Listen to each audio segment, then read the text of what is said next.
नमस्कार, मैं हूँ आशीष चित्रांशी और आप देख रहे हैं द न्यूज लॉन्च। अभी मैंने पिछला जो प्रोग्राम किया उसमें ओम प्रकाश यादव नाम के एक हमारे दर्शक ने कमेंट बॉक्स में ये सवाल पूछा कि वो 215 बैलेट वाली खबर भी बता दीजिए, उसमें क्या अपडेट है। देखिए, इसीलिए हम लोग तो आस्थावान हैं यहीं पर और आस्था मजबूत होती है।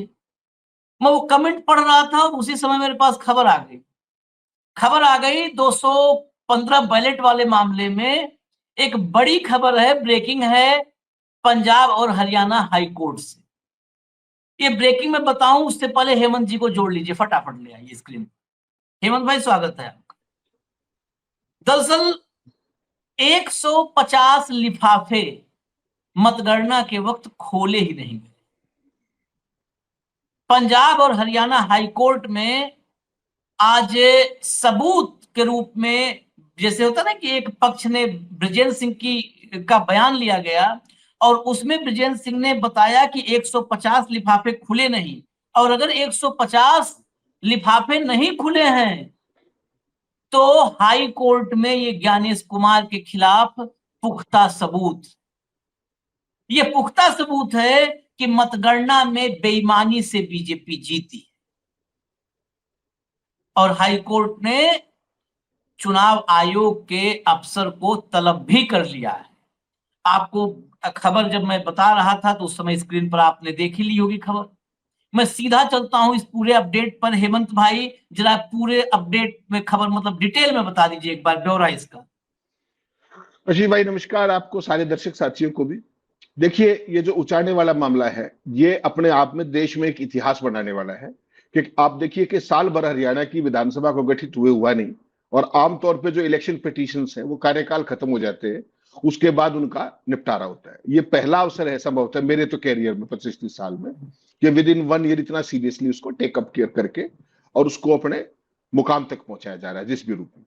देखिए, आपको ध्यान होगा उचाड़ा के अंदर जो चौधरी ब्रजेंद्र सिंह हैं, जो रिटायर्ड आईएएस साथी हैं, उनकी जो हार हुई थी 2000 पिछले 2024 में, वो केवल 32 वोटों से हारे थे। और उस सारे मामले में लगातार हियरिंग चल रही थी, और उनका ये कहना था कि मेरे इसमें 215 वोट जो है अवैध घोषित कर दी, अमान्य घोषित कर दी। इस पर पिटीशन चल रही थी कि अमान्य जो वोट हैं उनको लेकर के दोबारा काउंटिंग करा दी जाए उनकी। लेकिन आज उसमें एक बड़ा रोचक टर्न आ गया, और दर्शक जानकर हैरान रह जाएंगे कि हाईकोर्ट के जो जस्टिस थे, सिंगल बेंच के जस्टिस अनूप चितकारा, उन्होंने जो अपीलेंट हैं ब्रजेंद्र सिंह, इनको व्यक्तिगत तौर पे गवाही के लिए बुलाया था। और इन्होंने आज गवाही में ऐसा खुलासा कर दिया जो कभी आपने सुना ही नहीं होगा भारतीय लोकतंत्र के इतिहास में। उन्होंने कहा, पहले तो अब तक तो वो क्या कह रहे थे कि 215 वोट अमान्य है, पोस्टल वोट अमान्य कर दिए गए और मैं 32 वोटों से हार गया। तो अभी तक तो वो उसकी काउंटिंग कर रहे थे, काउंटिंग की मांग कर रहे थे कि भाई इसको दोबारा रिकाउंट किया जाए। आज उन्होंने कोर्ट में हर आदमी को जब स्तब्ध कर दिया, जब उन्होंने ये कहा, खुद रिटायर्ड आईएएस रहे, बहुत senior IAS, financial commissioner rank के थे, तो ब्रजेंद्र सिंह वीरेंद्र सिंह के लड़के। तो उन्होंने आज ये कह दिया सीधा सीधा कोर्ट के अंदर कि साहब बाकी तो छोड़िए, 150 पोस्टल बैलेटों के तो इन्होंने लिफाफे ही नहीं खोले। और जैसे ही उन्होंने ये कहा तो आप समझ सकते हैं बेंच के ऊपर भी क्या, बेंच ने भी क्या वो किया होगा, क्या रिएक्शन किया होगा। तो बेंच ने इमीडिएटली, जैसा इस पूरे केस की हियरिंग आप लगातार साल भर से देख रहे हैं, बहुत ही एक्सपीडिशियस हियरिंग चल रही है, बहुत त्वरित गति से चल रही है। तो हाई कोर्ट ने सीधा सीधा ये बता दिया कि 8 तारीख, जो 8 अक्टूबर आने वाला है, उसमें जो आपका रिटर्निंग अफसर है वो पर्सनली हाजिर हो और वो जवाब दे। तो ये गति है, अगर न्यायपालिका चाहे तो इसको अंजाम तक पहुंचा सकती है। और ये एक उदाहरण है जस्टिस अनूप चितकारा ने जिस तरीके से इस मामले को टेकअप किया है। इस पूरे मामले में अगर आप देखेंगे 150 पोस्टल बैलेट के लिफाफे ना खोलना, अगर आशीष भाई ये प्रूव हो गया तो पूरी की पूरी न्याय प्रणाली का, पूरी की पूरी इलेक्शन प्रोसेस का कहां लेकर के जाओगे आप, क्या मुंह दिखाएगा पूरा तो हरियाणा का, पूरी ब्यूरोक्रेसी, पूरा इलेक्शन कमीशन की फंक्शनिंग, इसको क्या कहेंगे आप। और हरियाणा के चुनाव पे पहले ही आपको कितने 19% लोग इलेक्शन पिटीशन में गए हरियाणा में, कुल 90 तो सीट है हरियाणा के अंदर। और आपको पता है कितनी चुनाव याचिकाएं दायर हाई कोर्ट के अंदर।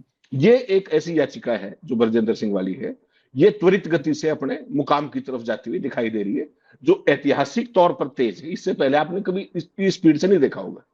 तो कहां तो ये था कि भाई 215 वोट रहस्यमय हालात में इन्होंने अमान्य कर दिए, और अब एकदम नया टर्न आ गया कि भाई 150 लिफाफे खोले नहीं गए।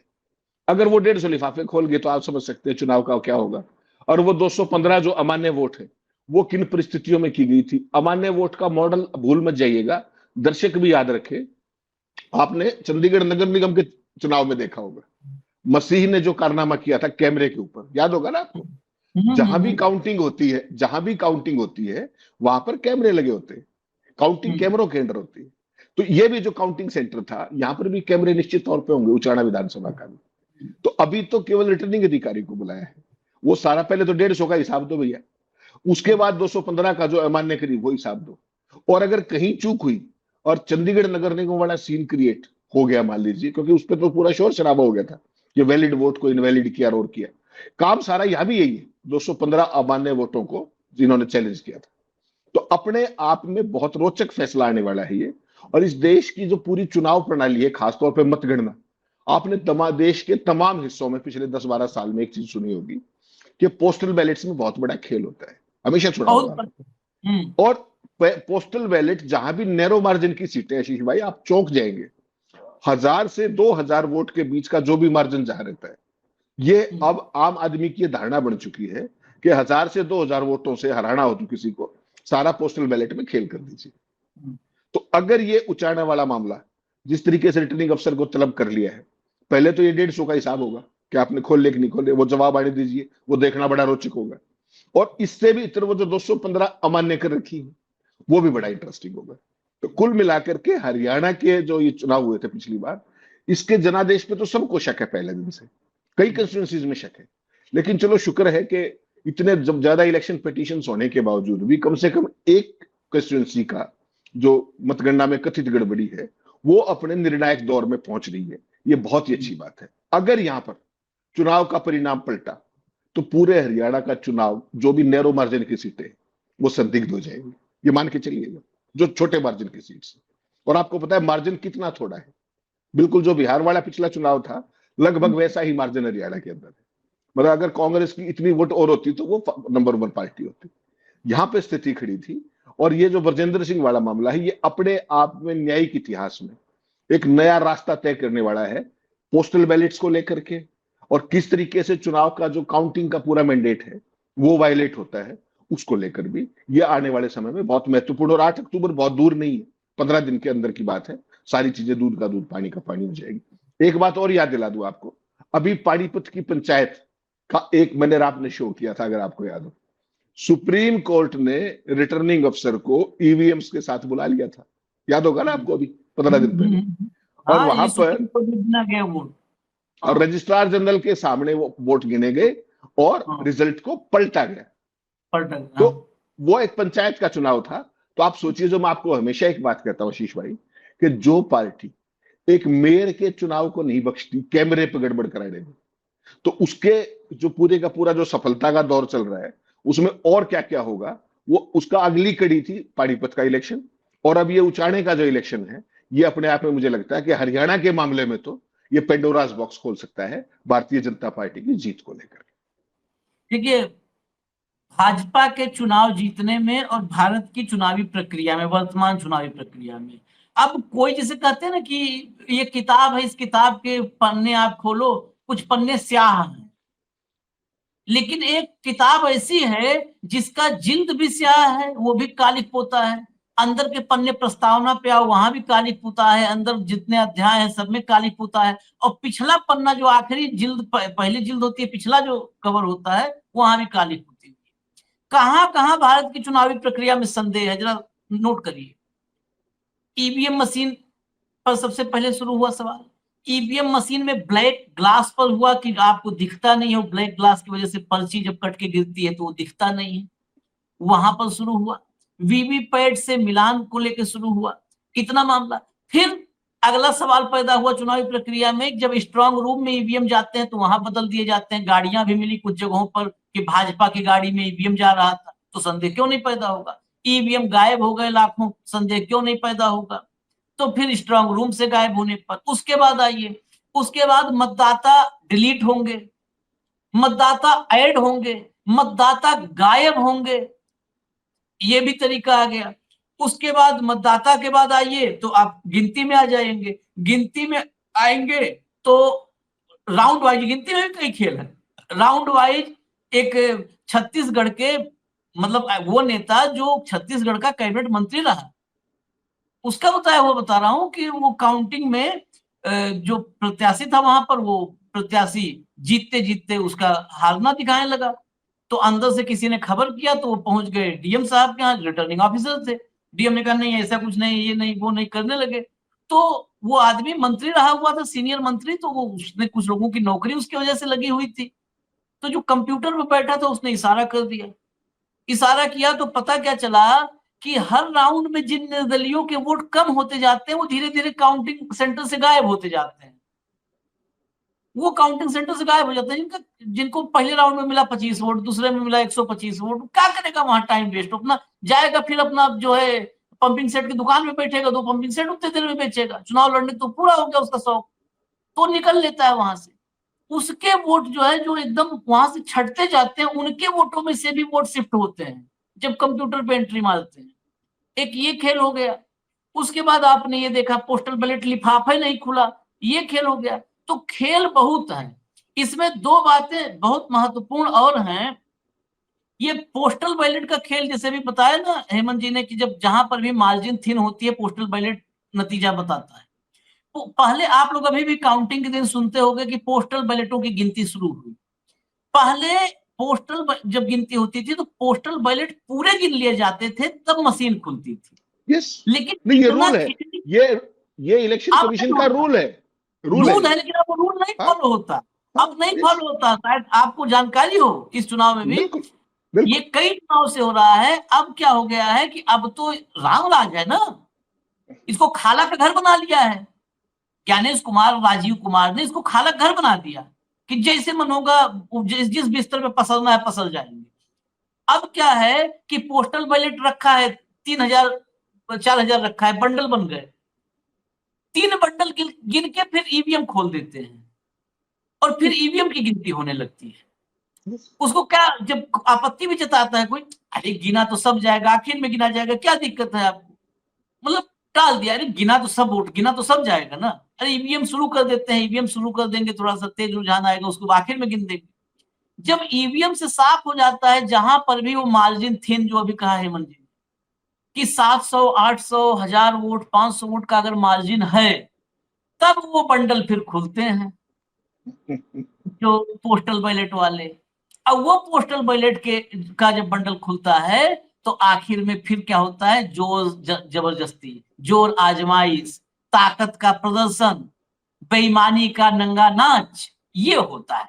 बिल्कुल फिर उसमें इनवैलिड की कितने से कितना इनवैलिड, क्योंकि कैलकुलेशन सामने दिख गया ना कि 400 वोट से लीड कर रहा है, 400 वोट उसका कवर करना है और उसके बाद मान लो 75 से हरा देना है उसको। तो 475 500 का है, 500 तो कितना इनवैलिड कर दे, कितना इधर का उधर कर दे, क्लियर हो जाता है मामला। पहले नहीं होता था। पहले और रूल, अभी बात आई ना, रूल यही है कि पहले सारे पोस्टल बैलेट बैलेट गिने जाएंगे, पोस्टल यस, बैलेट कंप्लीट होने के बाद उसकी गिनती, तब मशीन खुलेगी। लेकिन अब मशीन खुल जाती है 2 बंडल के बाद। 2 बंडल 18 बंडल रखा रहता है बाद के खेल के लिए, बेईमानी के लिए। ये नियम का क्यों उल्लंघन होता है? मैंने फिर वो शब्द रिपीट कर रहा हूँ, खाला का घर थोड़ो है भाई। आप नियम से चलोगे, जो मन करेगा कर दोगे। एक बात और बताऊं इसमें, जब हम ब्रिजेंद्र सिंह पे बात कर रहे हैं, एक नियम और है, अभी साइड में चला भी था, आप लोगों ने शायद देखा हो। अगर इन जो जीत का मार्जिन है, जीत हार का जो मार्जिन है, इनवैलिड वोट उससे ज्यादा अगर है, मतलब इनवैलिड वोट से कम जीत का मार्जिन है, जैसे यहां पर इनवैलिड वोट है 215 और मार्जिन कितना है जीत का 32, तो 32। इनवैलिड वोट से कम है जीत का मार्जिन। ऐसे में रिटर्निंग ऑफिसर को दोबारा वेरीफाई करना होता है इनवैलिड वोट से। Yes, as per law. As per law, मैं कानून की बात करूं, एज पर लॉ बिल्कुल करना होता है। और ऐसे नहीं करना होता है कि हम कर लिए जी, वो कर लिए फलाने के सामने। वो पूरा जो रीवेरिफिकेशन होता है वो ऑन कैमरा होना चाहिए, complete videograph. On yes, camera, एक यस, एक वोट ऑन कैमरा होना चाहिए। तो 200, ये 32 का मार्जिन जो है हटा दीजिए इसको, 32 का मार्जिन अब तो क्लियर हो गया है। तो 215 वोट जो थे, जो इनवैलिड हुए थे, उससे कम मार्जिन था, 32 का मार्जिन था। वो 215 वोट कैमरे पर वेरीफाई किए, री-वेरीफाई करने चाहिए थे। वो भी काम रिटर्निंग अफसर ने नहीं किया। देखिए, फैसला कुछ भी हो, अगर किया है तो वीडियो रख दे, नहीं किया है तो वो रिटर्निंग ऑफिसर चाहे कोई भी हो, कोई भी, ब्रिजेंद्र सिंह भी नौकरशाह रहे हैं, आईएएस रहे हैं, वो कोई हो, आईएएस हो चाहे वो आईएएस से भी कोई ऊपर का ओहदा हो सकता है, मोदी जी बनाए हो, मुर्गा बनाना चाहिए ऐसे लोगों को अदालत में। ये मजाक आशीष छोड़ भाई, रहे हैं डेमोक्रेसी का। हेमंत आशीष भाई इसका खेल समझिए। टोटल पोस्टल बैलेट आए 1377। खेल को समझिएगा बारीकी से, और दर्शकों के सामने इसको रख रहा हूं किसी पर्पज से, दर्शक बहुत समझदार है, समझ जाए। 1377 वोट कुल आए पोस्टल बैलेट, ठीक। 215 आपने अवैध घोषित कर दिए, कोई बात नहीं। जो वैध वोट थे वो कितने बच गए? 1158। 1158। उसमें से ब्रजेंद्र को कितने मिले? 636। तो भले आदमी कम से कम पैटर्न ही देख लेते एक। और इसमें गलती देखिए, माफ कीजिएगा, मैं गलती ब्रजेंद्र सिंह की मानता हूं। वो सीजन्ड ब्यूरोक्रेट रहे हैं, वो उन्होंने तमाम रिटर्निंग अफसर के तौर पे चुनाव भी कराए हैं। जो भी रिटर्निंग अफसर यहां पर होगा वो एसडीएम या एडीसी से ऊपर तो हो नहीं सकता।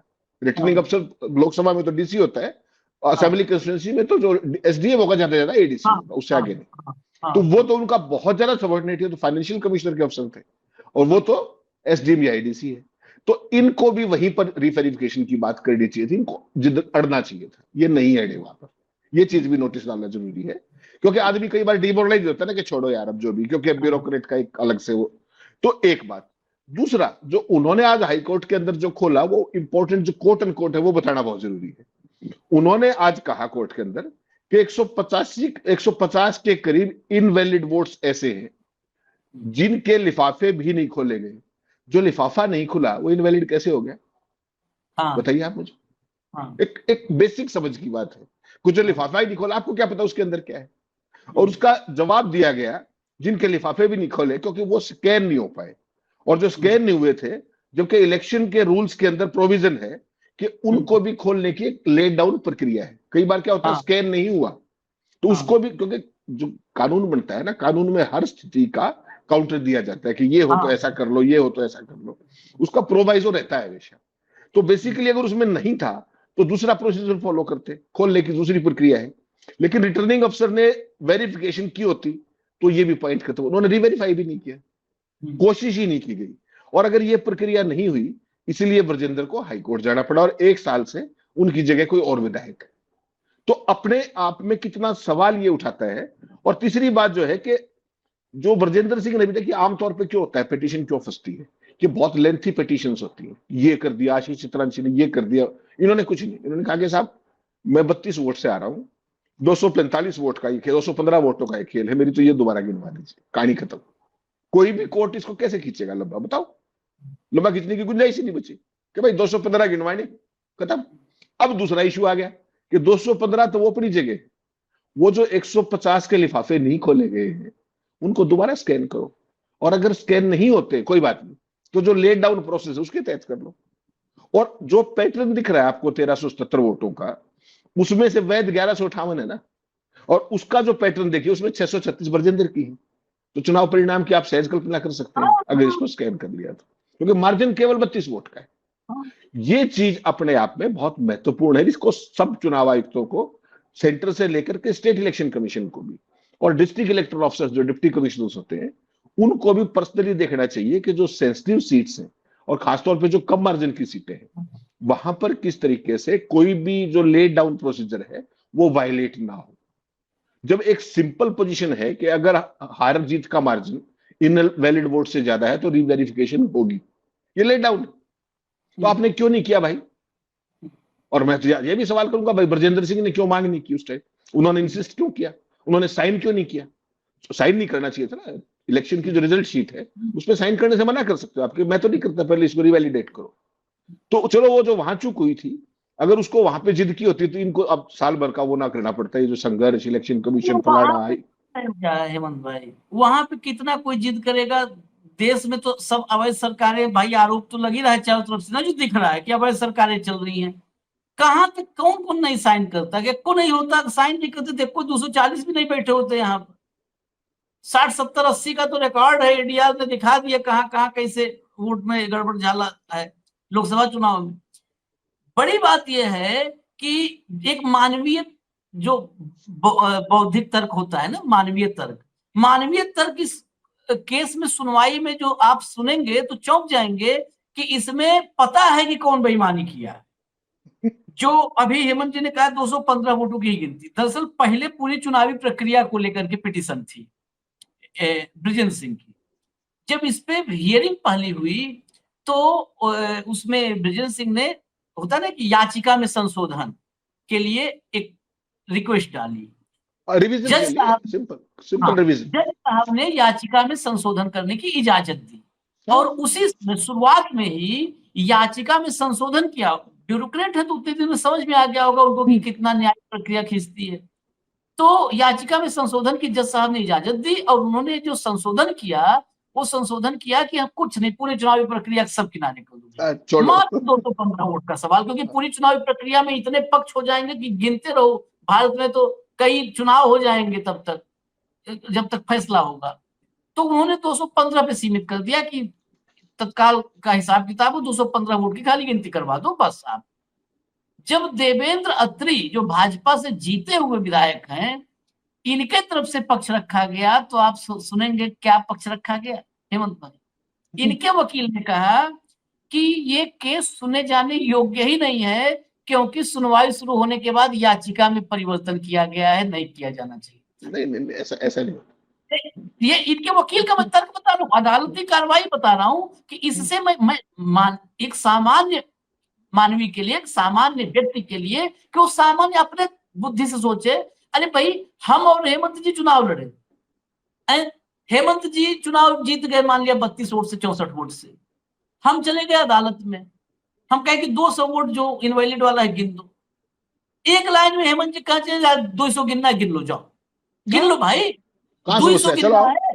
तो उस 200, तो अगर हम ये कहें कि नहीं हेमंत जी की याचिका आप खारिज करो, इनको नहीं सुनो आप, ये मतलब मैं जितना सामान्य बुद्धि से सोचता हूं, और सामान्य हम लोग इंसान हैं, अविनाशी है नहीं, ये तत्काल साबित कर देगा कि हेमंत अत्री जी चोरी से जीते हैं, बेईमानी से जीते हैं, गड़बड़ है बिल्कुल। अगर ये कह रहे 200 वोट भी नहीं गिनने देंगे, अरे भाई साहब 6 लाख वोट गिना गया तो आप जीते थे, हम तो 200 उसमें से कहे खाली गिन लो दोबारा भैया, 6 लाख वोट गिने गए थे 200, हम दोनों ईमानदार हैं, हेमंत जी ईमानदार, कहेंगे 200 गिनना है, जज साहब अभी ऑर्डर करिए और मंगवाइए 200 वोट गिनवा दीजिए, अपने आंख के सामने गिनवा दीजिए, या किसी नियुक्त कर दीजिए, इसे गिनना है गिन ले, कम से कम सबको तसल्ली हो जाए, हमारे हमारे जो है विधानसभा, हमारे क्षेत्र के जो मतदाता है उनको भी लगे कि हाँ नहीं उनके वोट से मैं जीता हूँ, बेईमानी से नहीं जीता हूँ, सबको तसल्ली हो जाए, साहब करवा दीजिए। ये आदमी कह रहा है वकील साहब ने कि नहीं ये याचिका पे सुनवाई मत कीजिए, 215 वोट भी नहीं। अरे क्या इसका मतलब, तुम तो 6 लाख वोट पूरे गिन दिए जाएंगे विधानसभा, तो पता नहीं कहाँ कहाँ कितने वो निकल आए। आशीष भाई, इसमें जो एक इंटरेस्टिंग चीज ब्रजेंद्र सिंह ने जो सबसे की है, वो कुछ जो बहुत जरूरी खेल है जो दर्शकों को बता रहा है कि ब्यूरोक्रेट कितना समझदार होता है जब अपने ऊपर आ जाए। वहां उनसे चूक हो गई, अदरवाइज वो वही वेरिफिकेशन की मांग कर सकते थे और वो करनी पड़ती उनको, लेकिन वो चलो नहीं हुई, मिस हो गया। तो उन्होंने यहाँ पर जो पूरी पिटीशन की साल भर से जो प्रक्रिया चल रही है, यहाँ वो जिक्र क्या करते रहे कि 215 इनवैलिड की है, इनको गिनवा दो, इनको गिनवा दो।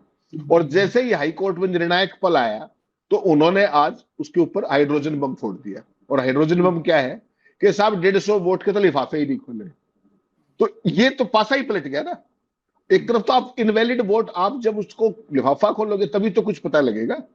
वो अगर स्कैन नहीं हो पा रही थी तो स्कैन करने का प्रोसीजर था, वो कर लेते, वो भी नहीं किया।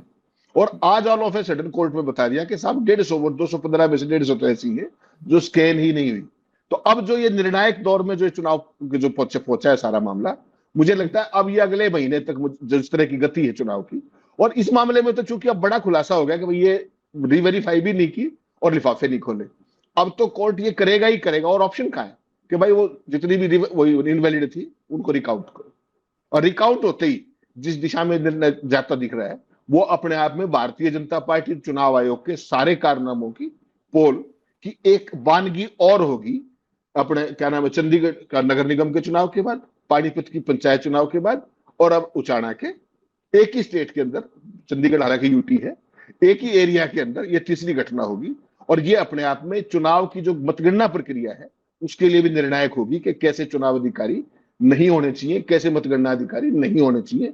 नियमों का महत्व है, नियम। अच्छा, मैं तो ये भी चाहूंगा अगर गड़बड़ी मिलती है तो संबंधित अधिकारी के खिलाफ कार्रवाई भी बहुत बड़ी होनी चाहिए, मैं वही कह रहा हूँ, बड़ी मैं कार्रवाई। तो शुरू कहा कि भाई हम तो वो सब कहे कि मुर्गा बनाने वाला FIR करने से आदमी तो सब देश हाँ? के जो कहे खून चूस रहे हैं, देश की डेमोक्रेसी का खून चूस रहे हैं, संविधान का। खैर हमें इजाजत दीजिए, इस कार्यक्रम में जो था सारे तथ्य आ गए हैं। धन्यवाद हेमंत जी, बहुत बहुत धन्यवाद, नमस्कार।